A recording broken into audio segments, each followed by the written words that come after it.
കേരള രാഷ്ട്രീയത്തിന്റെ സമരചരിത്രമെന്ന വിശേഷണം VS-നേക്കാൾ ചേരുന്ന മറ്റൊരാളുണ്ടോ?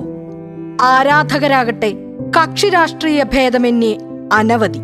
കേരളത്തിന്റെ മുഖ്യമന്ത്രി എന്ന സ്ഥാനത്തേക്കാൾ ഒരുപക്ഷെ ജനങ്ങൾക്ക് പ്രിയം കരുത്തനായ പ്രതിപക്ഷ നേതാവിനെയാകും. എപ്പോഴും പ്രതിപക്ഷ സ്വരമുള്ള ഒറ്റയാൾ. അനീതിക്കും അഴിമതിക്കുമെതിരായ സമരമുഖങ്ങളിൽ VS നിന്നപ്പോൾ കേരളം അദ്ദേഹത്തോടൊപ്പം നിന്നു. അതോടെ ജനങ്ങളുടെ പ്രതിപക്ഷമായി VS മാറി. വേലിക്കകത്ത് ശങ്കരൻ അച്യുതാനന്ദൻ എന്ന മനുഷ്യൻ നടന്ന വഴികളിൽ പൊട്ടിമുളച്ച സമരങ്ങളേറെയാണ്. ആ സമരവഴികളിൽ ഒപ്പം നടന്നവരും പിരിഞ്ഞു പോയവരും ഒരുപോലെ VS-നെ സ്നേഹിച്ചു. സാധാരണ സഖാക്കളുടെ കണ്ണും കരളും നെഞ്ചിലെ റോസാപ്പൂവുമായി അദ്ദേഹം ജീവിച്ചു മരിച്ചു.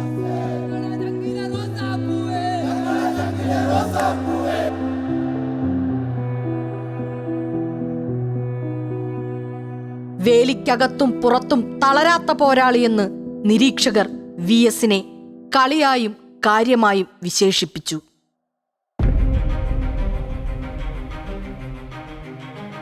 നാലാം വയസ്സിൽ അമ്മയെയും 11-ാം വയസ്സിൽ അച്ഛനെയും നഷ്ടമായി 7-ാം ക്ലാസ്സിൽ ഔപചാരിക വിദ്യാഭ്യാസം അവസാനിച്ചു. തുടർന്ന് സഹോദരന്റെ തുന്നൽക്കടയിൽ സഹായിയായി. പിന്നീട് കയർ ഫാക്ടറിയിൽ തൊഴിലാളിയായി. അധ്വാനവർഗത്തെ അറിഞ്ഞും അവർക്കായി പറഞ്ഞും ബാല്യ കൗമാരങ്ങൾ. കുട്ടനാട്ടിലെ കർഷക തൊഴിലാളികളോടൊപ്പം ശക്തി പ്രാപിച്ച സംഘടനാ പ്രവർത്തനം. പുന്നപ്ര വയലാർ പ്രക്ഷോഭത്തിന്റെ മുൻനിര പോരാളി. സർ CP-യുടെ പോലീസിന്റെ കൊടിയ മർദ്ദനം പോലെ ആ സമരചരിത്രത്തിന് ചോരയുടെ നിറം പകർന്ന അനുഭവങ്ങളും കുറവല്ല. 1964-ൽ ഇന്ത്യൻ കമ്മ്യൂണിസ്റ്റ് പാർട്ടി പിളർന്നപ്പോൾ ദേശീയ കൗൺസിലിൽ നിന്ന് ഇറങ്ങി വന്ന 32 അംഗങ്ങളിൽ ഒരാളായിരുന്നു VS. അങ്ങനെ CPIM-ന്റെ സ്ഥാപക നേതാവുമായി. 1980 മുതൽ 92 വരെ 12 വർഷം CPIM-ന്റെ സംസ്ഥാന സെക്രട്ടറി. 85 മുതൽ 2007 വരെ നീണ്ട 22 വർഷക്കാലം പാർട്ടി പൊളിറ്റ് ബ്യൂറോ അംഗം. 3 തവണ പ്രതിപക്ഷ നേതാവ്. മുഖ്യമന്ത്രി സ്ഥാനം. 2016-ൽ ഇടതുമുന്നണി അധികാരത്തിലെത്തിയപ്പോൾ ക്യാബിനറ്റ് റാങ്കോടെ ഭരണപരിഷ്കാര കമ്മീഷൻ തുടങ്ങി എല്ലാ പദവികളും അലങ്കരിച്ചു. എന്നാൽ ഭരണത്തിനകത്തും പുറത്തും VS നിരന്തര പ്രതിപക്ഷം തന്നെയായിരുന്നു. ആ സ്വരം, വിട്ടുവീഴ്ചയില്ലാത്ത നിലപാടുകൾ ഒരു ഘട്ടത്തിൽ പാർട്ടിയിൽ തന്നെ വിയോജിപ്പുകളും കലഹങ്ങളും ഉയർത്തിയ സാഹചര്യം സൃഷ്ടിച്ചു. അന്ന് VS-നായി ജനം തെരുവിലിറങ്ങുന്ന കാഴ്ച കേരളം കണ്ടു. സംഘടനയിലെ വിജയം പാർലമെന്ററി പ്രവർത്തനത്തിൽ പലപ്പോഴും പ്രതിഫലിച്ചില്ല. തെരഞ്ഞെടുപ്പുകളിൽ VS-ന് കാലിടറി. എങ്കിലും പതറാതെ മുന്നോട്ട്. അതുതന്നെയായിരുന്നു VS എക്കാലവും.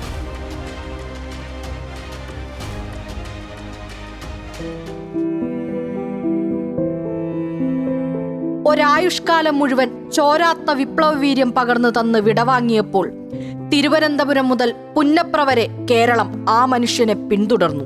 ഇനിയൊരു VS കേരളത്തിനില്ലെന്ന ബോധ്യത്തോടെയായിരുന്നു തലസ്ഥാനം മുതൽ വിലാപയാത്രയ്ക്കൊപ്പം ഓരോ മനുഷ്യനും സഞ്ചരിച്ചത്.